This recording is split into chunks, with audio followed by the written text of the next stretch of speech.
सदाशिवसमारम्भां श्रीशङ्कराचार्यमध्यमाम् अस्मदाचार्यपर्यन्तां वन्दे गुरुपरम्पराम्। ध्येयं सदा परिभवग्नमभीष्टदोहम् तीर्थास्पदं शिवविरञ्चिनुतं शरण्यं वेत्यार्तिहं प्रणतपालभवद्दिपोतं वन्दे महापुरुष ते चरणारविन्दं। सच्चिदानन्दरूपाय विश्वोत्पत्त्यादिहेतवे तापत्रय विनाशाय श्रीकृष्णाय वयं नमः। आप सभी का स्वागत है आज की हमारी शास्त्र अध्ययन की कक्षा में, जहां हम अध्ययन कर रहे हैं महाभारत। और इस समय जो है हम वन पर्व अध्ययन कर रहे हैं। इसके पूर्व की जो कक्षा थी उसमें हमने अध्ययन किया कि दुर्योधन कर्ण आदि जो हैं पांडवों से ईर्ष्या के कारण द्वैत वन में जाकर उनको नीचा दिखाने का प्रयत्न करते हैं, परंतु गंधर्वों के द्वारा युद्ध में उनकी पराजय होती है और स्वयं उन्हें ही हार का या पराजय का सामना करना पड़ता है। अब इस ग्लानि से भरा हुआ जब वहां इस ग्लानि से भरे हुए जब वहां से लौटते हैं तो जो दुर्योधन है वो जो है अपने नगर में प्रवेश नहीं करना चाहता है, क्योंकि उसको ग्लानि है, क्योंकि वो अपने आप को बली समझता था, अभिमानी समझता था, अहंकारी था, तो वो नगर में प्रवेश नहीं करना चाहता था और इसके कारण वो वहां पर अनशन पे रास्ते में ही बैठ जाता है।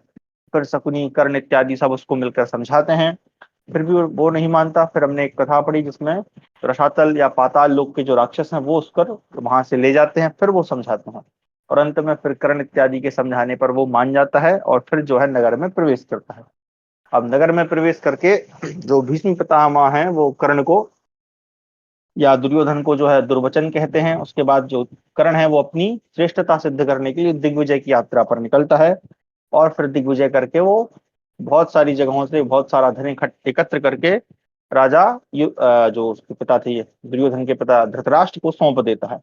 फिर अंत में जो है हमने पढ़ा कि अब जो है वहां पे जो दुर्योधन है वो एक यज्ञ की तैयारी करना चाहता है, जैसे कि युधिष्ठिर ने किया था, परंतु उसके जो पुरोहित हैं वो उसे सलाह देते हैं कि आप जो है ये इस प्रकार का यज्ञ मत करो, क्योंकि अभी आप पूर्णतः राजा नहीं बने हो, वो सिर्फ राजा ही कर सकता है, तो आपको उसके बदले में विष्णु यज्ञ करना चाहिए। तो ऐसा वो उसको मत या अपनी सम्मति प्रदान करते हैं और जो दुर्योधन है वो मान जाता है। तब उनका यज्ञ आरंभ होगा। यहीं से हमें आज प्रारंभ करना है। चलिए मैं स्क्रीन शेयर करता हूँ। तो हमारा है षड पंचाशद अधिक यानी कि 256वां अध्याय ये होगा जी। दुर्योधन के यज्ञ का आरंभ एवं समाप्ति। वैशंपायनोवाच ततस्तु शिल्पिनः सर्वे अमात्य प्रवराश्रिये विदुरश्च महाप्राज्ञो धातराष्ट्रेण वेदयन् सज्जं कृतुवरं राजन् प्राप्त कालं च भारत सौवर्णं च कृतं सर्वं लाङ्गलं च महाधनम् एतच्छ्रुत्वा नृपश्रेष्ठो धातराष्ट्रो विशाम्पते आज्ञापयामाशः नृपः कृतुराज प्रवर्तनम्। शंपायन जी कहते हैं जन्मेजय, तदनंतर शिल्पियों श्रेष्ठ मंत्रियों तथा परम बुद्धिमान विदुर जी ने दुर्योधन को सूचना दी, भारत कृतुश्रेष्ठ वैष्णव यज्ञ की सारी सामग्री जुटाई गई। यज्ञ का नियत समय भी आ पहुंचा और सोने का बहुमूल्य हल भी पूर्ण रूप से बन गया। राजन, यह सुनकर नृपश्रेष्ठ दुर्योधन ने उस कृतु राज को प्रारंभ करने की आज्ञा दी। फिर तो उत्तम संस्कार से युक्त प्रचुर धन धान से संपन्न वह वैष्णव यज्ञ आरंभ हुआ। गांधारी नंदन दुर्योधन ने शास्त्र की आज्ञा के अनुसार विधि पूर्वक उस यज्ञ की दीक्षा ली। धृतराष्ट्र मायस्वी विदुर भीष्म द्रोण कृपाचार्य कर्ण तथा यशस्विनी गांधारी को इस यज्ञ से बड़ी प्रसन्नता हुई। राजेंद्र तदनंतर समस्त भूपालों और ब्राह्मणों को निमंत्रित करने के लिए बहुत से शीघ्रगामी दूत भेजे। दूतगण तेज चलने वाले वाहनों पर सवार हो जिन्हें जैसी आज्ञा मिली थी उसके अनुसार कर्तव्य पालन के लिए प्रस्थित हुए। उन्हीं में से एक जाते हुए दूत से दुशासन ने कहा, तुम शीघ्रता पूर्वक द्वैत वन में जाओ और पापात्मा पांडवों तथा उस वन में रहने वाले ब्राह्मणों को यथोचित रीति से निमंत्रण दे आओ। उस दूत ने समस्त पांडवों के पास जाकर प्रणाम किया और इस प्रकार कहा, महाराज, कुरुकुल के श्रेष्ठ पुरुष नृपति शिरोमणि दुर्योधन अपने पराक्रम से अतुल धनराशि प्राप्त कर एक यज्ञ कर रहे हैं। उसमें विभिन्न स्थानों से बहुत से राजा और ब्राह्मण पधार रहे हैं। राजन, महामना दुशासन ने मुझे आपके पास भेजा है। जननायक महाराज दुर्योधन आप लोगों को इस यज्ञ में बुला रहे हैं। आप लोग चलकर राजा के मनोवांछित उस यज्ञ का दर्शन कीजिए। दूत का यह कथन सुनकर राजाओं में सिंह के समान महाराज युधिष्ठिर ने इस प्रकार उत्तर दिया, सौभाग्य की बात है कि पूर्वजों की कीर्ति बढ़ाने वाले राजा सुयोधन श्रेष्ठ यज्ञ के द्वारा भगवान का यजन कर रहे हैं। हम भी उस यज्ञ में चलते, परंतु इस समय यह किसी तरह संभव नहीं है। हमें 13 वर्ष तक वन में रहने की प्रतिज्ञा का पालन करना है। धर्मराज की यह बात सुनकर भीमसेन ने दूत से इस प्रकार कहा, दूत, तुम राजा दुर्योधन से जाकर यह कह देना कि सम्राट धर्मराज युधिष्ठिर 13 वर्ष बीतने के पश्चात उस समय वहां पधारेंगे, जबकि रण यज्ञ में अस्त्र शस्त्रों द्वारा प्रज्वलित हुई रोषाग्नि में वे तुम्हारी आहुति देंगे। जब रोष की आग में जलते हुए धृतराष्ट्र के पुत्रों पर पांडव अपने क्रोध रूपी घी की आहुति डालने को उद्यत होंगे, उस समय मैं भीमसेन वहां पदार्पण करूंगा। राजन, शेष पांडवों ने कोई अप्रिय वचन नहीं कहा। दूत ने भी लौटकर दुर्योधन से सब समाचार ठीक ठीक बता दिया। महाभाग, तदनंतर विभिन्न देशों के अधिपति नृश्रेष्ठ, भूपाल तथा ब्राह्मण दुर्योधन की दुर्योधन की राजधानी हस्तिनापुर में आए।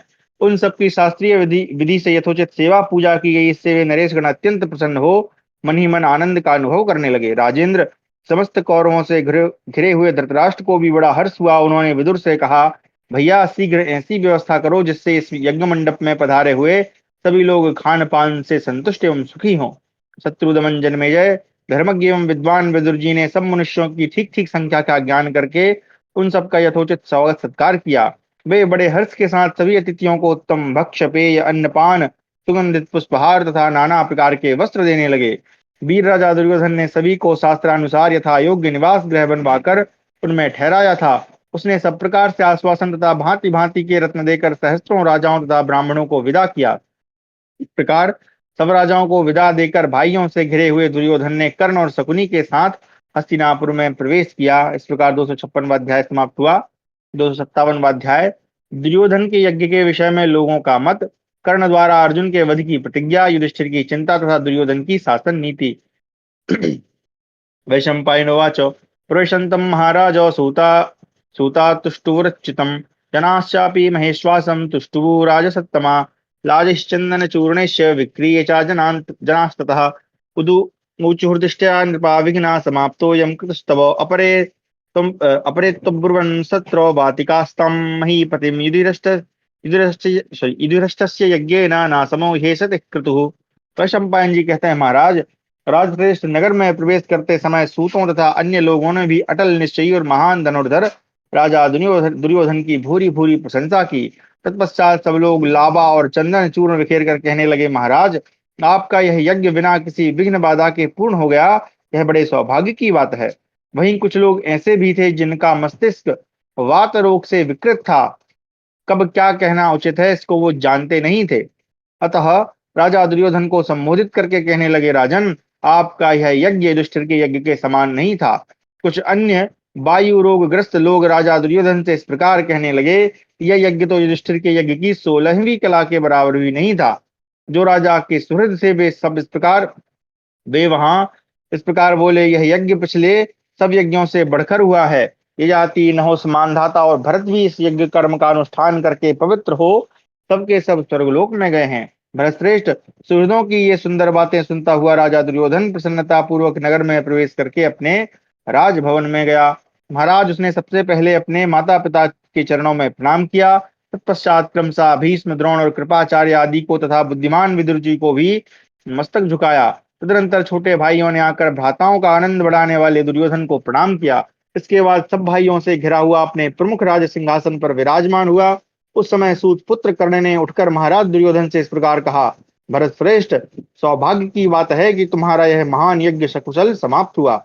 नरश्रेष्ठ, जब युद्ध में पांडव मारे जाएंगे उस समय तुम्हारे द्वारा आयोजित राजसूय यज्ञ की समाप्ति पर मैं पुनः इसी प्रकार तुम्हारा अभिनंदन करूंगा।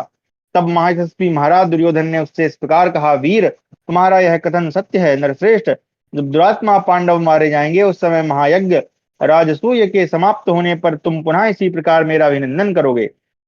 भरत कुलभूषण, महाराज, ऐसा कहकर दुर्योधन ने कर्ण को छाती से लगा लिया और कृतुश्रेष्ठ राजसूय का चिंतन करने लगा। नृपश्रेष्ठ दुर्योधन ने अपने पास खड़े हुए कौरवों को संबोधित करके कहा, कुरुकुल के राजकुमारों, कब ऐसा समय आएगा कि जब मैं समस्त पांडवों को मारकर प्रचुर धन से संपन्न होने वाले उस कृतुश्रेष्ठ राजसूय यज्ञ का अनुष्ठान करूंगा। उस समय कर्ण ने दुर्योधन से कहा, नृपश्रेष्ठ, मेरी यह प्रतिज्ञा सुन लो। जब तक अर्जुन मेरे हाथ से नहीं मारा जाता तब तक मैं दूसरों से पैर नहीं धुलवाऊंगा, केवल जल से उत्पन्न पदार्थ नहीं खाऊंगा और आसुर व्रत यानी क्रूरता आदि धारण नहीं करूंगा। किसी से भी कुछ मांगने पर नहीं है ऐसी बात नहीं कहूंगा, यानी कोई मुझसे अगर कुछ मांगेगा तो मैं ऐसा नहीं कहूंगा कि नहीं है। कर्ण के द्वारा युद्ध में अर्जुन के वध की प्रतिज्ञा करने पर महान धनुर्धारी महारथी धृतराष्ट्र पुत्रों ने बड़े जोर से सिंहनाद किया।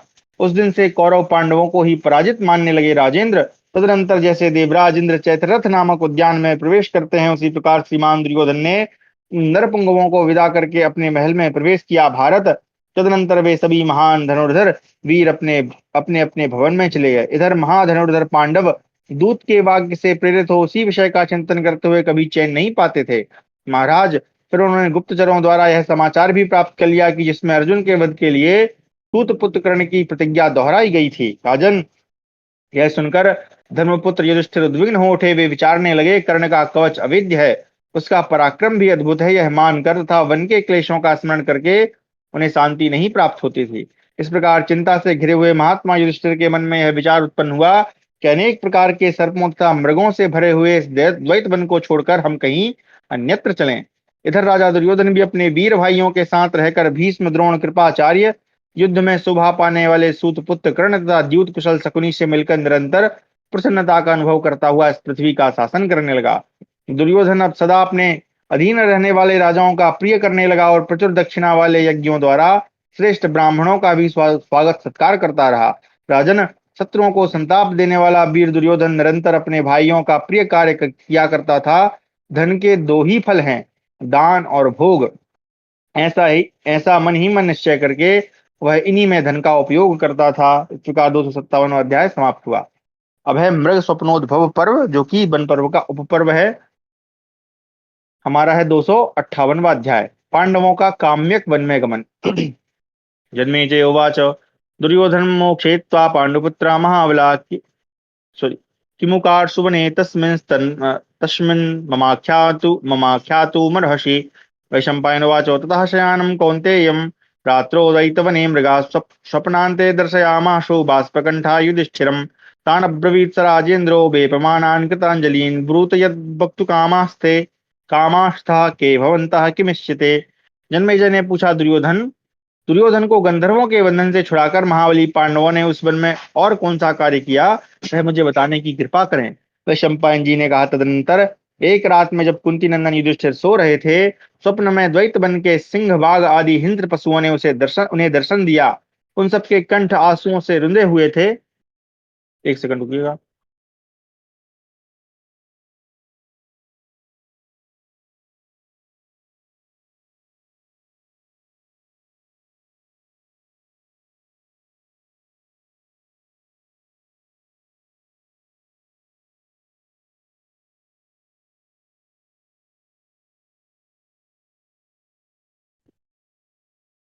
क्षमा करें, कोई आया था। तो तदनंतर एक रात में जब कुंती नंदन युधिष्ठिर सो रहे थे, स्वप्न में द्वैत वन के सिंह, बाघ आदि हिंस्र पशुओं ने उन्हें दर्शन दिया। उन सबके कंठ आंसुओं से रुंधे हुए थे। वे थरथर कांपते हुए हाथ जोड़कर खड़े थे। महाराज युधिष्ठिर ने उनसे पूछा, आप लोग कौन हैं? आप क्या कहना चाहते हैं? आपकी इच्छा क्या है, बताइए। यशस्वी पांडव कुंती नंदन युधिष्ठिर के इस प्रकार पूछने पर मरने से बचे हुए हिंसक पशुओं ने उनसे कहा, भारत, हम द्वैत वन के पशु हैं। आप लोगों के मारने से हमारी इतनी ही संख्या शेष रह गई है। महाराज, हमारा सर्वथा संहार न हो जाए, इसके लिए आप अपना निवास स्थान बदल दीजिए। आपके सभी भाई सूरवीर एवं अस्त्र विद्या के पंडित हैं। इन्होंने हम वनवासी हिंसक पशुओं के कुलों को थोड़ी ही संख्या में जीवित छोड़ा है। महामते, हम सिंह, बाघ आदि पशु थोड़ी सी संख्या में अपने वंश के बीज मात्र शेष रह गए हैं। महाराज युधिष्ठिर, आपकी कृपा से हमारे वंश की वृद्धि हो, यही हम निवेदन करते हैं।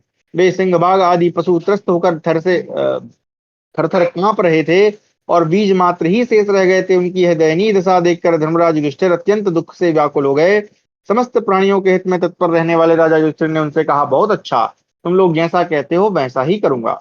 इस प्रकार रात बीतने पर जब सवेरे उनकी नींद खुली, तब वे नृपति शिरोमणि हिंसक पशुओं के प्रति दयाभाव से द्रवित हो अपने भाइयों से बोले, बंधुओं, रात को स्वप्न में मरने से बचे हुए इन पशुओं ने मुझसे कहा है, राजन, आपका भला हो, हम अपनी वंश परंपरा के एक एक तंतु मात्र शेष रह गए हैं। अब हम लोगों पर दया कीजिए। मेरी समझ में वे पशु ठीक कहते हैं, हम लोगों को वनवासी हिंस्र जीवों पर भी दया करनी चाहिए। साष्ट मांसम ही नो वर्षम। अब तक हम लोगों ने इस दैत्य वन में रहते हुए 1 वर्ष 8 महीने बीत चुके हैं। अतः अब हम पुनः असंख्य मृगों से युक्त रमणीय तथा उत्तम काम्यक वन में त्रिबिंदु नामक सरोवर के पास चलें। काम्यक वन मरुभूमि के शीर्षक में जान पड़ता है। वहीं विहार करते हुए हम वनवास के शेष दिन सुखपूर्वक बिताएंगे। राजन, तदनंतर उन धर्मज्ञ पांडवों ने वहां रहने वाले ब्राह्मणों के साथ शीघ्र ही उस वन से प्रस्थान किया। इंद्रसेन आदि सेवक भी उन्हीं उस समय उन्हीं के साथ चल दिए।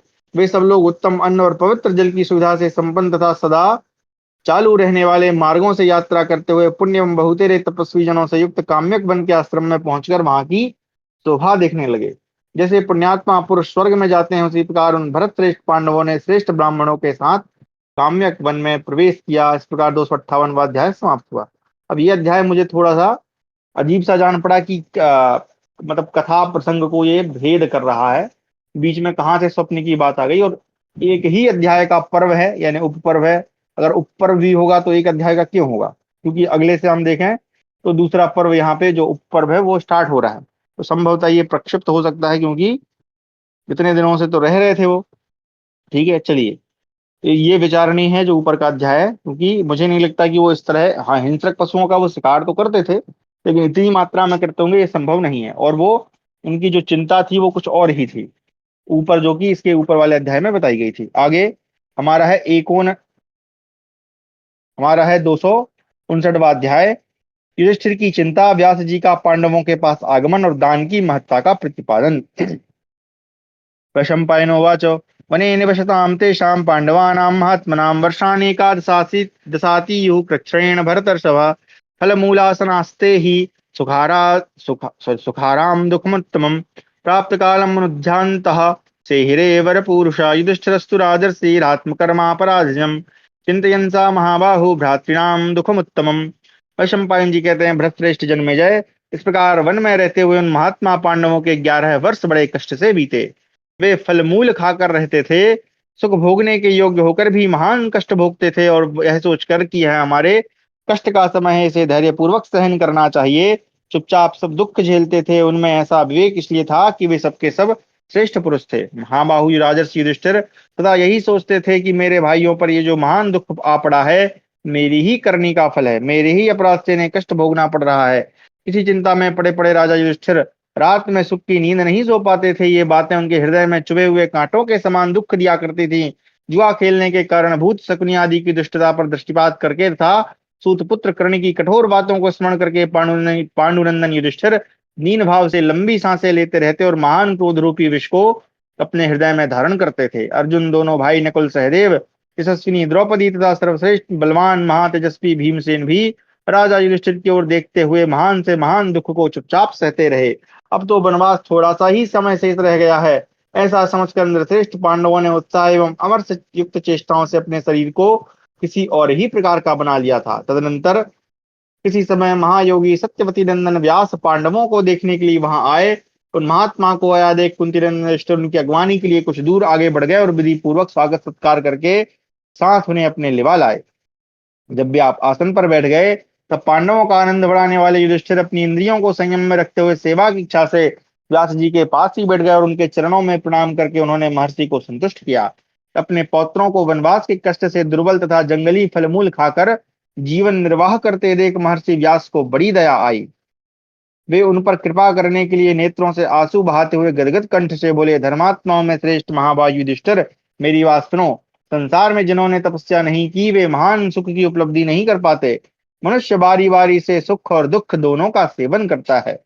नरश्रेष्ठ, कोई भी इस जगत में ऐसा सुख नहीं पाता जिसका कभी अंत न हो। उत्तम बुद्धि से युक्त ज्ञानवान पुरुष ही उत्पत्ति, स्थिति और लय यानी प्रलय के अधिष्ठान रूप परमात्मा को जानकर कभी हर्ष और शोक नहीं करता। अतः विवेकी पुरुष को उचित है कि वह प्राप्त हुए सुख का त्याग पूर्वक सेवन करे और सतह आए हुए दुख का भार भी धैर्य पूर्वक वहन करे।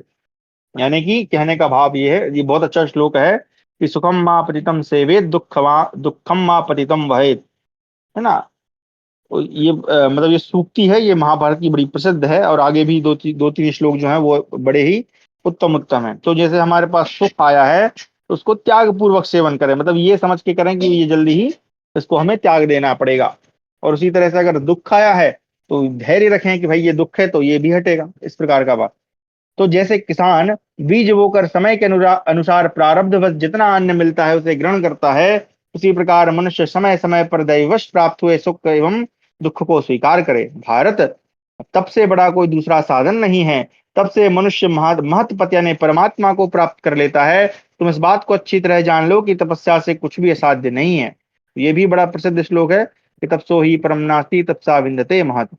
महाराज, सत्य, सरलता, क्रोध का अभाव, देवता और अतिथियों को देकर अन्न आदि ग्रहण करना, इंद्र संयम, मनोनिग्रह, दूसरों के दोष न देखना, हिंसा न करना, बाहर भीतर की पवित्रता तथा संपूर्ण इंद्रियों को बस में रखना, ये पुण्यात्मा पुरुषों के सद्गुण को पवित्र करने वाले हैं। जो लोग अधर्म में रुचि रखने वाले हैं वे बूढ़ मानव, पशु पक्षी आदि प्रिय योनियों में जन्म ग्रहण करते हैं। उन कष्टदायक योनियों में पड़कर वे कभी सुख नहीं पाते हैं। जो श्लोक में जो जो सॉरी क्षमा करें, इस लोक में जो कर्म किया जाता है उसका फल परलोक में भोगना पड़ता है। इसलिए अपने शरीर को तप और नियमों के पालन में लगावें। राजन, समय पर यदि कोई अतिथि आ जाए तो क्रोध रहित और प्रसन्न चित्त होकर अपनी शक्ति के अनुसार उसे दान दें और विधिवत उस पूजन करके उसे प्रणाम करें। सत्यवादी मनुष्य दीर्घायु, क्लेश शून्यता यानी सुख तथा सरलता प्राप्त करता है। जो क्रोध नहीं करता और दूसरों के दोष नहीं देखता उसे परमानंद की प्राप्ति होती है। जो सदा अपनी इंद्रियों को संयम में रखकर मन का निग्रह करता है उसे कभी क्लेश का सामना नहीं करना पड़ता। जिसने अपने मन को वश में कर लिया है वह दूसरों की संपत्ति को देखकर संतप्त नहीं होता। जो देवताओं और अतिथियों को उनका भाग समर्पित करता है वह भोग सामग्री से संपन्न होता है। दान करने वाला मनुष्य सुखी होता है। जो किसी भी प्राणी की हिंसा नहीं करता उसे उत्तम आरोग्य की प्राप्ति होती है। अब देखिए यहाँ पर वही, जब वो यहाँ पे ज्ञान दे रहे हैं कि हिंसक पशुओं का वध नहीं करता, और वहां पे वो ऊपर अध्याय में हमने पढ़ा हिंसक पशुओं को मार दिया, तो ये ऐसे जो अध्याय आते हैं इनसे स्वतः ही जान पड़ जाता है कि ये प्रक्षिप्त ही होंगे। जो माननीय पुरुष का सम्मान करता है वह महान कुल में जन्म पाता है। जितेंद्रिय पुरुष कभी दुर्व्यसनों में नहीं फंसता, ऐसे उसे इस लोक और परलोक में भी अत्यंत सुख की प्राप्ति होती है। जिनकी बुद्धि शुभ में आसक्त होती है वह मनुष्य मृत्यु को प्राप्त होने पर उस शुभ के संयोग से कल्याण बुद्धि होकर ही उत्पन्न होता है। युधिष्ठिर ने पूछा, भगवान महामुने, दान धर्म एवं तपस्या इनमें से किसका फल परलोक में अधिक माना गया है और इन दोनों में कौन दुष्कर बताया गया है? व्यास जी ने कहा, तात, दान से बढ़कर दुष्कर कार्य इस पृथ्वी पर दूसरा कोई नहीं। लोगों को धन का लोभ अधिक होता है और धन मिलता भी बड़े कष्ट से है। महामते, कितने ही साहसी मनुष्य रत्नों के लिए अपने प्यारे प्राणों का मुंह छोड़कर समुद्र में गोते लगाते हैं और धन के लिए घोर जंगलों में भटकते फिरते हैं। कुछ मनुष्य कृषि तथा गौरक्षा को अपनी जीविका का साधन बनाते हैं। कुछ लोग धन की इच्छा से नौकरी करने के लिए दूर निकल जाते हैं। यहाँ पे नौकरी तो नहीं शब्द होना चाहिए, पुरुषा प्रेषता में के निर्गच्छन्ति धनार्थिना, हाँ ठीक है, मतलब बाहर चले जाते हैं। अतः दुख सहकर कमाए हुए धन का परित्याग करना अत्यंत कठिन है। दान से बढ़कर दूसरा कोई दुष्कर कार्य नहीं है। इसलिए मेरे मत से दान ही सर्वश्रेष्ठ है। यहाँ विशेष बात यह जाननी चाहिए कि मनुष्य न्याय से कमाए गए धन को उत्तम देश, काल और पात्र का विचार करते हुए श्रेष्ठ पुरुषों को दे। अन्याय से प्राप्त किए हुए धन के द्वारा जो दान धर्म किया जाता है वह कर्ता की महान भय से रक्षा नहीं कर पाता। तो ऐसा नहीं है कि अपन ने उल्टे सीधे रास्तों से पैसा कमाया और दान कर दिया तो सब पापों से मुक्त हो गए। कलयुग में आजकल यही होता है कि भैया हम कमा तो रहे हैं लेकिन दान भी तो कर रहे हैं, तो ऐसा नहीं है। अगर आप कमा रहे हैं गलत रास्ते से तो दान भी करेंगे तो किसी कार्य काम का नहीं है। युधिष्ठिर, यदि विशुद्ध मन से उत्तम समय पर सत्पात्र को थोड़ा सा भी दान दिया गया हो तो वह परलोक में अनंत फल देने वाला माना गया है। इस विषय में जानकर लोग इस पुराने इतिहास का उदाहरण दिया करते हैं कि मुद्गल ऋषि ने एक द्रोण यानी एक बाल्टी भर के, या द्रोण मतलब आप समझ सकते हैं दोना, एक द्रोण धान का दान करके महान फल प्राप्त किया था। इस प्रकार हमारा 259वां अध्याय समाप्त हुआ। 260वां अध्याय, दुर्वासा द्वारा महर्षि मुद्गल के दान धर्म एवं धैर्य की परीक्षा तथा मुद्गल का देवदूत से कुछ प्रश्न करना। युधिष्ठिरोवाच, ब्रीहि द्रोणः परित्यक्ता कथं तेन महात्मना कस्मै तत्तश्च भगवन् विधिना केन चाथ मे प्रत्यक्ष धर्मा भगवान् यस्य तुष्टो हि कर्मभिः सफलं तस्य जन्माहं मन्ये सद्धर्मचारिणः। व्यासोवाच, सलोंचवृत्तर धर्मात्मा मुद्गलः संयतेन्द्रियः आसीद राजन कुरुक्षेत्रे सत्यवागनसूयकः। युधिष्ठिर ने पूछा, भगवान, महात्मा मुद्गल ने एक द्रोण, अच्छा यहाँ पे रेफरेंस दिया, एक बार देख लेते हैं, क्योंकि द्रोण का एक अर्थ बाल्टी भी होता है, मतलब वर्तमान में हम देखेंगे तो इसमें देख लेते हैं। कुछ विद्वानों के मत से यह 16 तेर का होता है, तो यहाँ पे लिखा है कुछ विद्वानों के मत से ना। बाकी द्रोण का अर्थ बाल्टी भी होता है, कई लोग इसका अर्थ दोना भी करते हैं। और आप देखें ना, शब्द मिलते भी हैं। आप कह सकते हैं तत्सम या तदभव, है ना, जैसे संस्कृत से जो हिंदी में शब्द आते हैं, तो दोना हमारे यहाँ चलता है, दोना, तो उसको द्रोण, तो दोना भी हो सकता है, या इसका कुछ और भी अन्य माप रहता होगा। तो धान का दान कैसे और किस विधि से किया, वह दान किसको दिया गया था, यह सब मुझे बताइए। मनुष्यों के धर्म को प्रत्यक्ष देखने वाले और जानने वाले भगवान जिसके कर्मों से संतुष्ट होते हैं, उसी श्रेष्ठ धर्मात्मा पुरुष का जन्म सफल है, ऐसा मैं मानता हूँ। व्यास जी बोले, राजन, कुरुक्षेत्र में मुद्गल नामक एक ऋषि रहते थे। वे बड़े धर्मात्मा और जितेंद्रिय थे।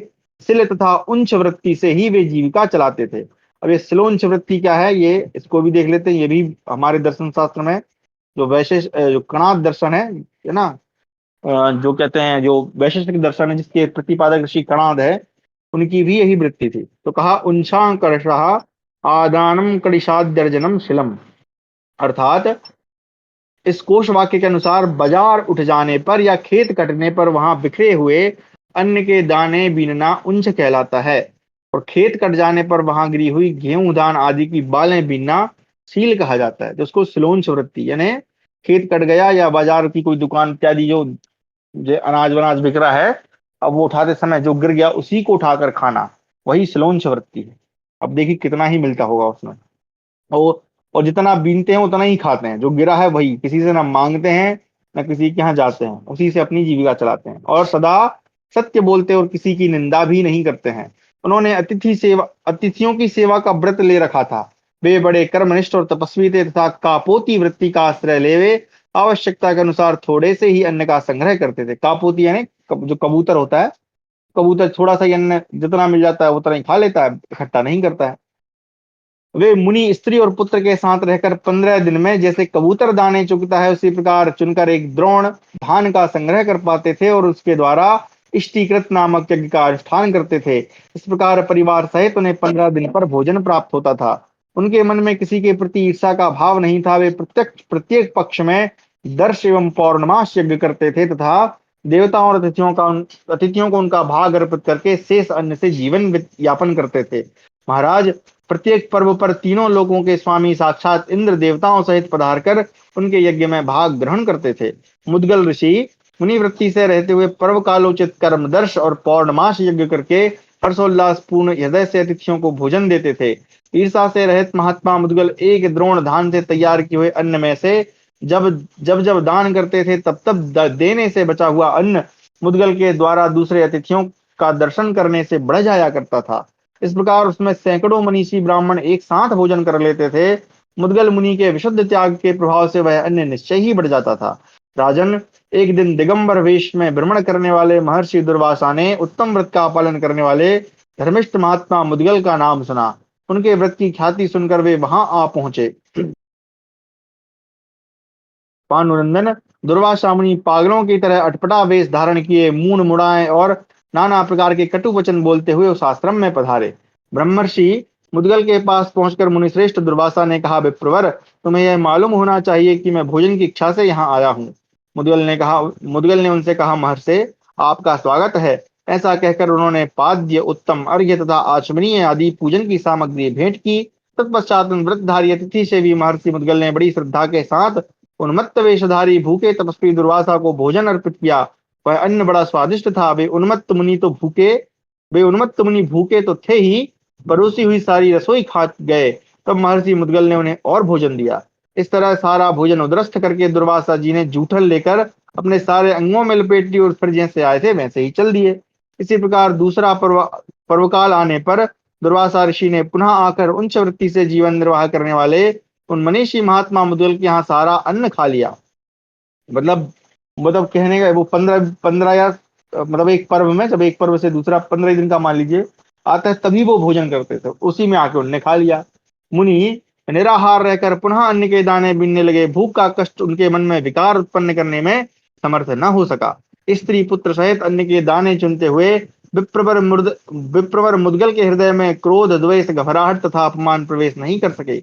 इस प्रकार उच्च धर्म का पालन करने वाले मुनिश्रेष्ठ मुद्गल के घर पर महर्षि दुर्वासा उनका धैर्य छुड़ाने का दृढ़ निश्चय लेकर लगातार 6 बार ठीक पर्व के समय उपस्थित हुए, किंतु उनके मन में कभी कोई विकार नहीं देखा। शुद्ध अंतःकरण वाले महर्षि मुद्गल के मन को दुर्वासा ने सदा शुद्ध और निर्मल ही पाया। तब वे प्रसन्न होकर मुद्गल से बोले, ब्राह्मण, इस संसार में ईर्षा से रहित होकर दान देने वाला मनुष्य तुम्हारे समान दूसरा कोई नहीं है। भूख बड़े बड़े लोगों के धर्म ज्ञान को विलुप्त कर देती है, धैर्य हर लेती है तथा रस का अनुसरण करने वाली रसना सदा रसीले पदार्थों की ओर मनुष्य को खींचती रहती है। भोजन से ही प्राणों की रक्षा होती है, चंचल मन को रोकना अत्यंत कठिन होता है। मन और इंद्रियों की एकाग्रता को ही निश्चित रूप से तप कहा गया है। परिश्रम से उपार्जित किए हुए धन का शुद्ध हृदय से दान करना अत्यंत दुष्कर है, परंतु श्रेष्ठ पुरुष, तुमने यह सब कुछ यथार्थ रूप से सिद्ध कर लिया। तुमसे मिलकर हम बहुत प्रसन्न हैं, अपने ऊपर तुम्हारा अनुग्रह मानते हैं। इंद्र, संयम, धैर्य, संविभाग यानी दान, श्रम, दम, दया, सत्य और धर्म, ये सब गुण तुम में पूर्ण रूप से विद्यमान हैं। तुम्हारे जैसा पवित्र अंतःकरण वाला दूसरा कोई नहीं। तुमने अपने शुभ कर्मों से सभी लोगों को जीत लिया, परम पद को प्राप्त कर लिया। अहो, स्वर्गवासी देवताओं ने भी तुम्हारे महान दान की सर्वत्र घोषणा की है। उत्तम व्रत का पालन करने वाले महर्षि, तुम सदैव स्वर्गलोक को जाओगे। दुर्वासा मुनि इस प्रकार कह ही रहे थे कि एक देवदूत विमान के साथ मुद्गल ऋषि के पास आ पहुंचा। उस विमान में हंस एवं सारस जुटे हुए थे। क्षुद्र घंटिकाओं की जाली से, क्षुद्र का मतलब यहाँ पर छोटी है ना, एक मिनट, हंस सारस किंकड़ी जाल, हाँ छोटी है ना, सुसज्जित किया गया था तथा उससे दिव्य सुगंध फैल रही थी। वह विमान देखने में बड़ा विचित्र और इच्छानुसार चलने वाला था। देवदूत ने ब्रह्मर्षि मुद्गल से कहा, मुने, यह विमान आपको शुभ कर्मों से प्राप्त हुआ है, इस पर बैठिए, आप परम सिद्धि प्राप्त कर चुके हैं। देवदूत के ऐसा कहने पर महर्षि मुद्गल ने उससे कहा, देवदूत, मैं तुम्हारे मुख से स्वर्गवासियों के गुण सुनना चाहता हूँ। वहां रहने वालों में कौन कौन से गुण होते हैं, कैसी तपस्या होती है, उनका निश्चित विचार विचार कैसा है, स्वर्ग में क्या है और वहां क्या दोष है।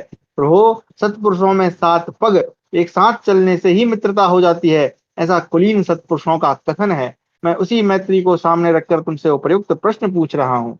इसके उत्तर में जो सत्य एवं हितकर बात हो, उसे बिना किसी हिचकिचाहट के कहो। तुम्हारी बात सुनकर उसी के द्वारा मैं अपने कर्तव्य का निश्चय करूंगा। इस प्रकार 260वां अध्याय समाप्त हुआ। 261वां अध्याय, देवदूत द्वारा स्वर्गलोक के गुण दोषों का तथा दोष रहित विष्णु धाम का वर्णन सुनकर मुद्गल का देवदूतों को लौटा देना एवं व्यास जी का युधिष्ठिर को समझाकर अपने आश्रम को लौट जाना। देवदूतो वाचो, महर्षे आर्य विद्यस्त्वं यः स्वर्गम या स्वर्ग सुखमोत्तमं संप्राप्तं बहुमन्तव्यं विमृश्यस्य बुधो यथा उपरिष्टादसौ लोकौ योऽयं स्वरिति संगीतः ऊर्ध्वगा सत्पथः शश्वद देवयानचरो मुने न तप्त तपसः पुंसो नामः यज्ञयाजिनः नानृता नास्तिकाश्च वो तत्र गच्छन्ति मुद्गलाः। देवदूतों महर्षि, तुम्हारी बुद्धि बड़ी उत्तम है। जिस उत्तम स्वर्गीय सुख को दूसरे लोग बहुत बड़ी चीज समझते हैं, वह तुम्हें प्राप्त ही है। फिर भी तुम अनजान से बनकर इसके संबंध में विचार करते हो, इसके गुण दोष की समीक्षा कर रहे हो। मुने, जिसे स्वर्गलोक कहते हैं, वह यहाँ से बहुत ऊपर है। वहां पहुंचने के लिए ऊपर को जाया जाता है, इसलिए उसका एक नाम ऊर्ध्वग यानी ऊपर को जाने वाला, ऊर्ध्वगा, या गलत पढ़ रहा हूं मैं, ऊर्ध्वगा भी है। वहां जाने के लिए जो मार्ग है वह बहुत उत्तम है। वहां लोग सदा विमानों पर विचरा करते हैं। मुद्गल, जिन्होंने तपस्या नहीं की, बड़े बड़े यज्ञों द्वारा यजन नहीं किया तथा जो असत्यवादी एवं नास्तिक हैं, वे उस लोक में नहीं जा पाते। ब्राह्मण, धर्मात्मा, मन को वश में रखने वाले, सम दम से संपन्न, ईर्ष्या रहित, दान धर्म परायण तथा युद्ध कला में प्रसिद्ध सूरवीर मनुष्य ही वहां सब धर्मों में श्रेष्ठ इंद्रिय संयम और मनोनिग्रह रूपी योग को अपनाकर सत्पुरुषों द्वारा सेवित पुण्यवानों के लोक में जाते हैं। अब यहाँ पे मौदगल आया है, मौदगल्य गंधर्वाप्सरास तथा एवं, चलो ठीक है, इसको रेफरेंस को देखते हैं क्या है ये। मुद्गल ऋषि को मौदगल्य भी कहा है, हाँ अच्छा, ऋषि को ही मौदगल्य भी कहा है। मतलब देखो, अगर यहाँ पे रेफरेंस इसलिए दे रहे हैं कि जो मुद्गल हैं, उनका पुत्र या उनका या संतान जो है, उस हिसाब से मौदगल्य होना था ना। लेकिन उनको ही मुद्गल को ही मौदगल्य कहा है। दो ही नाम उनके हैं, इसलिए यहाँ पर श्लोक में मौदगल्य आया है। तो कहा मुद्गल, वहां देवता, असाध्य, विश्वेदेव, महर्षिगण, याम, धाम, गंधर्व तथा अप्सरा, इन सब देव समूहों के अलग अलग अनेक प्रकाशमान लोक हैं, जो इच्छानुसार प्राप्त होने वाले भोगों से संपन्न, तेजस्वी एवं मंगलकारी हैं। स्वर्ग में 33,000 योजन का स्वर्णमय एक बहुत ऊंचा पर्वत है, जो मेरुगिरी के नाम से विख्यात है मुद्गल। वहीं देवताओं के नंदन आदि पवित्र उद्यान तथा पुण्यात्मा पुरुषों के विहार स्थल हैं। वहां किसी को भूख प्यास नहीं लगती, मन में कभी ग्लानि नहीं होती, गर्मी और जाड़े का कष्ट भी नहीं होता और न कोई भय ही होता है। वहां कोई भी ऐसी वस्तु नहीं जो घृणा करने योग्य एवं अशुभ हो। वहां सबोर मनोरम सुगंध, सुखदायक स्पर्श तथा कानों और मन को प्रिय लगने वाले मधुर शब्द सुनने में आते हैं। मुने, स्वर्गलोक में न शोक होता है न बुढ़ापा। वहां थकावट तथा करुणाजनक विलाप भी श्रवण गोचर नहीं होते, यानी कोई उसके कारण रोता चिल्लाता चीखे चिल्लाता भी नहीं है। महर्षि, स्वर्गलोक ऐसा ही है। अपने सत्कर्मों के फल रूप ही उसकी प्राप्ति होती है। मनुष्य वहां पुण्य अपने किए हुए पुण्य कर्मों से ही रह पाते हैं। मुद्गल, स्वर्गवासियों के शरीर में तेजस तत्व की प्रधानता होती है। वे शरीर पुण्य कर्मों से ही उपलब्ध होते हैं। माता पिता के रजोवीर से उनकी उत्पत्ति नहीं होती है। उस शरीर में कभी पसीना नहीं निकलता, दुर्गंध नहीं आती तथा मल मूत्र का भी अभाव होता है। मुने, उनके कपड़ों में कभी मैल नहीं बैठती है। स्वर्गवासियों की जो दिव्य कुसुमों की मालाएं होती हैं, फूलों की जो मालाएं हैं, वे कभी कुम्हलाती नहीं है। उनसे निरंतर दिव्य सुगंध फैलती रहती है तथा देखने में भी बड़ी मनोरम होती है। ब्रह्मन, स्वर्ग के सभी निवासी ऐसे ही विमानों से संपन्न होते हैं। वहां उन्हें जो अपने सत्कर्मों द्वारा स्वर्गलोक पर विजय पा चुके हैं, वे वहां बड़े सुख से जीवन बिताते हैं। उनमें किसी के प्रति ईर्ष्या नहीं होती। वे कभी शोक या थकावट का अनुभव नहीं करते तथा मोह तथा मात्सर्य यानी द्वेष भाव से सदा दूर रहते हैं। मुनिश्रेष्ठ, देवताओं को जो पूर्वोक्त प्रकार के लोक हैं, उन सबसे ऊपर अन्य कितने ही विविध गुण संपन्न दिव्य लोक हैं। तो ये देवताओं इनके भी ऊपर और लोक हैं। उन सब में सबसे ऊपर ब्रह्मा जी के लोक हैं, जो अत्यंत तेजस्वी और मंगलकारी हैं। ब्रह्मन वहां अपने शुभ कर्मों से पवित्र ऋषि मुनि जाते हैं। वहीं ऋभु नामक दूसरे देवता रहते हैं, जो देवगणों के भी आराध्य देव हैं। देवताओं के लोकों से उनका स्थान उत्कृष्ट है। देवता लोग भी यज्ञों द्वारा उनका यजन करते हैं। उनके उत्तम लोक स्वयं प्रकाश, तेजस्वी और संपूर्ण कामनाओं की पूर्ति करने वाले हैं। उन्हें स्त्रियों के लिए संताप नहीं होता, लोगों के ऐश्वर्य के लिए उनके मन में कभी ईर्ष्या नहीं होती। वे देवताओं की तरह आहुतियों से जीविका नहीं चलाते, उन्हें अमृत पीने की आवश्यकता नहीं होती। उनके शरीर दिव्य ज्योतिर्मय है, उनकी कोई विशेष आकृति नहीं है। वे सुख में प्रतिष्ठित हैं, परंतु सुख की कामना नहीं रखते। वे देवताओं के भी देवता और सनातन हैं। कल्प का अंत होने पर भी उनकी स्थिति में कोई परिवर्तन नहीं होता, वे ज्यों के त्यों बने रहते हैं। मुने, उनमें जरा मृत्यु की संभावना तो हो ही कैसे सकती है, अर्थात बिल्कुल नहीं है। हर्ष, प्रीति तथा सुख आदि विकारों का भी उनमें सर्वथा अभाव ही है। ऐसी स्थिति में उनके भीतर सुख, दुख तथा राग द्वेष आदि कैसे रह सकते हैं। मौदगल्य, स्वर्गवासी देवता भी उस ऋभु नामक देवताओं की परम गति को प्राप्त करने की इच्छा रखते हैं। वह परासिद्धि की अवस्था है, जो अत्यंत दुर्लभ है। विषय भोगों की इच्छा रखने वाले लोगों की वहां तक पहुंच नहीं होती। अब इसको आप इस प्रकार से समझ सकते हैं कि मतलब ये देवता जो हैं, उनको कहा तो उनकी संज्ञा तो देवता यानी ऋभु नामक कही गई है, लेकिन जो व्यक्ति मतलब मैं ये समझता हूँ कि जो जैसे व्यक्ति हैं, देवता हैं, या कोई भी जो परागति को प्राप्त कर ले, वो उस अवस्था में या परासिद्धि की अवस्था को प्राप्त कर ले, तब वहां पहुंचता होगा। क्योंकि वहां फिर उसके लिए कुछ भी मायने नहीं रखता, मतलब वो सबसे परे हो गया। आगे, ये जो 33 देवता हैं, उन्हीं के लोगों को मनीषी पुरुष उत्तम नियमों के आचरण से अथवा विधि पूर्वक दिए हुए दानों से प्राप्त करते हैं। ब्रह्मन, तुमने अपने दान के प्रभाव से ही अनायास ही वह स्वर्गीय सुख संपत्ति प्राप्त कर ली है। अपनी तपस्या के तेज से दैदीप्य होमान होकर अब तुम अपने पुण्य से प्राप्त हुए इस दिव्य वैभव का उपभोग करो। विप्रवर, यही स्वर्ग का सुख है। ऐसे ही वहां भांति भांति के लोक हैं। यहाँ तक मैंने तुम्हें स्वर्ग के गुण बताए हैं, अब वहां के दोष भी मुझसे सुन लो। अपने किए हुए सत्कर्मों का जो फल होता है, वही स्वर्ग में भोगा जाता है। वहां कोई नया कर्म नहीं किया जाता। अपना पुण्य रूप मूलधन गंवाने से ही वहां के भोग प्राप्त होते हैं। मुद्गल, स्वर्ग में सबसे बड़ा दोष मुझे यह जान पड़ता है कि कर्मों का भोग समाप्त होने पर एक दिन वहां से पतन हो ही जाता है। जिनका मन सुख भोग में लगा हुआ है, उनको सहसा पतन कितना दुखदाई होता है। स्वर्ग में भी जो लोग नीचे के स्थानों में स्थित हैं, उन्हें अपने से ऊपर के लोगों की समुज्जल स्त्री संपत्ति देखकर जो असंतोष और संताप होता है, उसका वर्णन करना अत्यंत कठिन है। स्वर्गलोक से गिरते समय वहां के निवासियों की चेतना लुप्त हो जाती है। रजोगुण के आक्रमण से उनकी बुद्धि बिगड़ जाती है। पहले उनके गले की मालाएं कुमला जाती हैं। इससे उन्हें पतन की सूचना मिल जाने से उनके मन में बड़ा भारी भय समा जाता है। मौदगल्य, ब्रह्मलोक पर्यंत जितने लोग हैं उन सब में ये भयंकर दोष देखे जाते हैं। स्वर्गलोक में रहते समय तो पुण्यात्मा पुरुषों में सहस्त्रों गुण होते हैं मुने, परंतु वहां से भ्रष्ट हुए जीवों का एक भी अन्य श्रेष्ठ गुण जीवों का भी यह एक अन्य श्रेष्ठ गुण देखा जाता है कि वे अपने शुभ कर्मों के संस्कार से युक्त होने के कारण मनुष्य योनि में ही जन्म पाते हैं। तो अगर अच्छे मतलब कर्म किए हैं तो पुनः मनुष्य योनि मिल जाएगी। वहां वहां भी वह महाभाग मानव सुख के साधनों से संपन्न होकर ही उत्पन्न होता है, परंतु यदि मानव योनि में वह अपने कर्तव्य को न समझे तो उससे भी नीची योनि में चला जाता है। इस मनुष्य लोक में मानव शरीर द्वारा जो कर्म किया जाता है उसी को परलोक में भोगा जाता है। ब्रह्मन, यह कर्म भूमि और वह फल भोग भूमि मानी जाती है। मुदगल बोले, देवदूत, तुमने स्वर्ग के महान दोष बताए, किंतु स्वर्ग की अपेक्षा यदि कोई दूसरा लोक इन दोषों से सर्वथा रहित हो तो मुझसे उसी का वर्णन करो। देवदूत ने कहा, ब्रह्मा जी के भी लोक से ऊपर भगवान विष्णु का परम धाम है।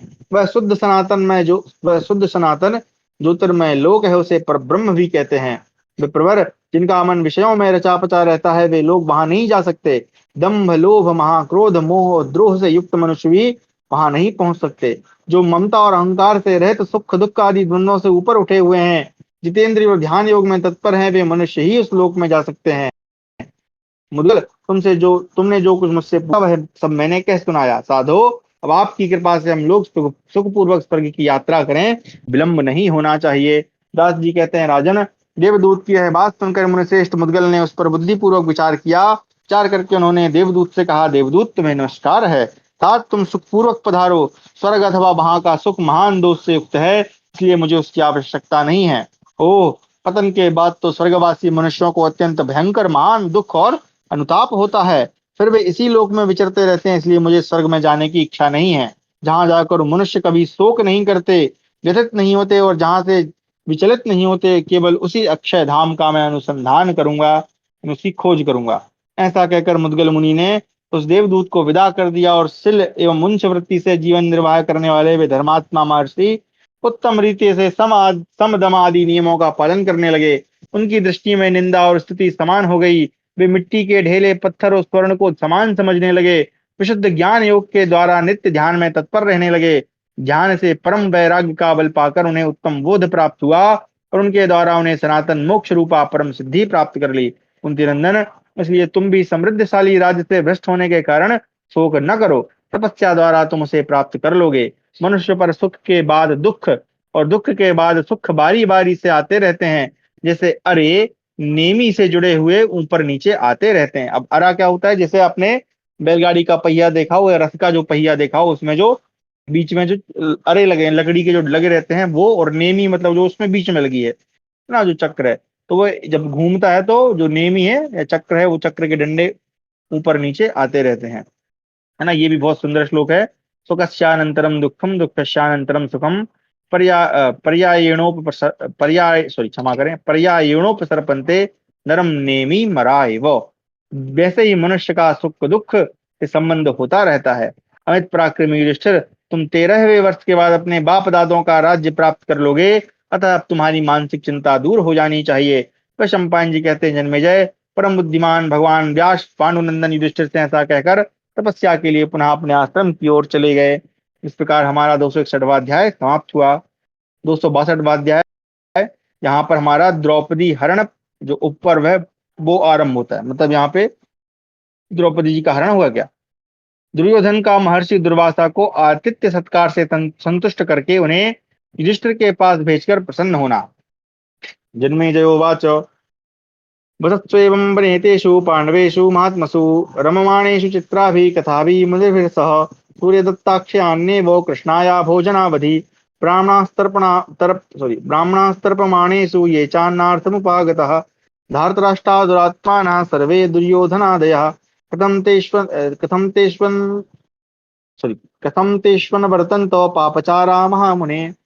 जन्मेजय ने पूछा, महामुनि वैशंपायन जी, जब महात्मा पांडव इस प्रकार वन में रहकर मुनियों के साथ विचित्र कथा वार्ता द्वारा मनोरंजन करते थे तथा जब तक द्रौपदी भोजन न कर ले तब तक सूर्य के दिए हुए अक्षय पात्र से प्राप्त होने वाले अन्न से वे उन ब्राह्मणों को तृप्त करते थे जो भोजन के लिए उनके पास आए होते थे। उन दिनों दुशासन, कर्ण और शकुनी के मत के अनुसार चलने वाले पापाचारी दुरात्मा दुर्योधन आदि धृतराष्ट्र पुत्रों ने उन पांडवों के साथ कैसा बर्ताव किया, भगवान मेरे प्रश्न के अनुसार ये सब बातें कहिए। अच्छा, ये जो अक्षय पात्र है इसका वर्णन कब शुरुआत में हुआ था, जब वो वन में जा रहे थे, है ना, और वहां पे बताया था कि उन्होंने अक्षय पात्र प्राप्त किया, तब से लेकर अब हो रहा है इसका वर्णन दोबारा। वैशंपायन जी ने कहा, महाराज, जब दुर्योधन ने सुना कि पांडव लोग तो वन में भी उसी प्रकार दान पुण्य करते हुए आनंद से रह रहे हैं जैसे नगर के निवासी रहा करते हैं, तब उसने उनका अनिष्ट करने का विचार किया। इस प्रकार सोचकर छल कपट की विद्या में निपुण कर्ण और दुशासन आदि के साथ जब वे दुरात्मा धृतराष्ट्र पुत्र भांति भांति के उपायों से पांडवों को संकट में डालने की युक्ति का विचार कर रहे थे, उसी समय महर्षि धर्मात्मा तपस्वी महर्षि दुर्वासा अपने 10,000 शिष्यों को साथ लिए हुए वहां स्वेच्छा से ही आप पहुंचे। परम क्रोधी दुर्वासा मुनि को आया देख भाइयों सहित श्रीमान राजा दुर्योधन ने अपनी इंद्रियों को वश में रखते हुए नम्रता पूर्वक विनीत भाव से उन्हें अतिथि सत्कार के रूप में निमंत्रित किया। दुर्योधन ने स्वयं दास की भांति उनकी सेवा में खड़े रहकर विधि पूर्वक उनकी सेवा की। मुनिश्रेष्ठ दुर्वासा कई दिनों तक वहां ठहरे रहे। महाराज जन्मेजय, राजा दुर्योधन श्रद्धा से नहीं अपितु उनके साप से डरता हुआ दिन रात आलस्य छोड़कर उनकी सेवा में लगा रहा। वे मुनि कभी कहते कि राजन, मैं बहुत भूखा हूँ, मुझे शीघ्र भोजन दो। ऐसा कहकर वे स्नान करने के लिए चले जाते और बहुत देर के बाद लौटते थे। लौटकर वे कह देते, मैं नहीं खाऊंगा, आज मुझे भूख नहीं है। ऐसा कहकर वे अदृश्य हो जाते थे। फिर कहीं से अकस्मात आकर कहते, हम लोगों को जल्दी भोजन कराओ। कभी आधी रात में उठकर उसे नीचा दिखाने के लिए उद्यत हो पूर्वत भोजन बनवाकर उस भोजन की निंदा करते हुए भोजन करने से मना कर देते थे। बताओ भैया, खतरनाक थे ये तो। भारत, ऐसा उन्होंने कई बार किया तो भी जब राजा दुर्योधन के मन में विकार या क्रोध उत्पन्न नहीं हुआ, तब वे दुर्धर्ष मुनि उस पर प्रसन्न हुए और इस प्रकार बोले, मैं तुम्हें वर देना चाहता हूँ। अच्छा, ये जो है ना, ये दुर्वासा जी परीक्षा ही लेते रहते हैं जब चाहे, है ना। अभी मुदगल जी के लिए, अब इसकी ले रहे हैं, है ना। तो मतलब उनका एक अलग ही सिस्टम है, मतलब वो अलग उससे चलते हैं। चलिए, दुर्वासा बोले, राजन, तुम्हारा कल्याण हो, तुम्हारे मन में जो इच्छा हो उसके लिए वर मांगो। मेरे प्रसन्न होने पर जो धर्मानुकूल वस्तु होगी वह तुम्हारे लिए अलभ्य नहीं रहेगी। वैशंपायन जी कहते हैं, जन्मेजय, शुद्ध अंतःकरण वाले महर्षि दुर्वासा का यह वचन सुनकर दुर्योधन ने मन ही मन ऐसा समझा मानो उसका नया जन्म हुआ हो। मुनि संतुष्ट हो तो हमें क्या मांगना चाहिए, इस बात के लिए कर्ण और दुशासन आदि के साथ उसकी पहले से ही सलाह हो चुकी थी। राजन, उसी निश्चय के अनुसार दुर्बुद्धि दुर्योधन ने अत्यंत प्रसन्न होकर यह वर मांगा, ब्राह्मण, आप हमारे कुल में महाराज युधिष्ठिर सबसे ज्येष्ठ और श्रेष्ठ हैं। इस समय वे धर्मात्मा पांडु कुमार अपने भाइयों के साथ वन में निवास करते हैं। युधिष्ठिर बड़े गुणवान और सुशील हैं। जिस प्रकार आप मेरे अतिथि हुए हैं उसी तरह शिष्यों सहित आप उनके भी अतिथि होइए। यदि आपकी मुझ पर कृपा हो तो मेरी प्रार्थना से आप वहां ऐसे समय जाइएगा जब परम यशस्विनी द्रौपदी समस्त ब्राह्मणों तथा 5 पतियों को भोजन कराकर स्वयं भी भोजन करने के पश्चात सुख पूर्वक बैठकर विश्राम कर रही हो। तुम पर प्रेम होने के कारण मैं वैसा ही करूंगा। दुर्योधन से ऐसा कहकर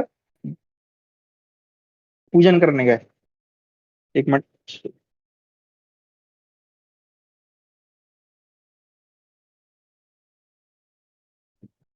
उस समय दुर्योधन ने अपने आप को कृतार्थ माना। वह कर्ण का हाथ अपने हाथ में लेकर अत्यंत प्रसन्न हुआ। कर्ण ने भी भाइयों सहित राजा दुर्योधन से बड़े हर्ष के साथ इस प्रकार कहा। कर्ण बोला, कुरुनंदन, सौभाग्य से हमारा काम बन गया, तुम्हारा अभ्युदय हो रहा है, यह भी बड़े भाग्य की ही बात है। तुम्हारे शत्रु विपत्ति के अपार महासागर में डूब गए, यह कितने सौभाग्य की बात है। पांडव दुर्वासा की क्रोधाग्नि में गिर गए हैं और अपने ही महापापों के कारण वे दुस्तर नरक में पड़े जा रहे हैं। वैशंपायन जी कहते हैं, राजन, छल कपट की विद्या में प्रवीण दुर्योधन आदि इस प्रकार बातें करते और हंसते हुए प्रसन्न मन से अपने अपने भवनों में गए। इस प्रकार हमारा 262वां अध्याय समाप्त हुआ। 263वां अध्याय, इसको पढ़ ही लेते हैं, छोटा, तो देखते हैं कितना बड़ा है।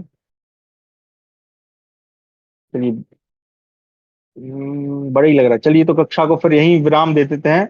अब आगे की कथा हम कल ही पढ़ेंगे। ये इतने जल्दी हो नहीं पाएगा। तो आगे हम पढ़ेंगे, दुर्वासा का पांडवों के आश्रम पर असमय में आतिथ्य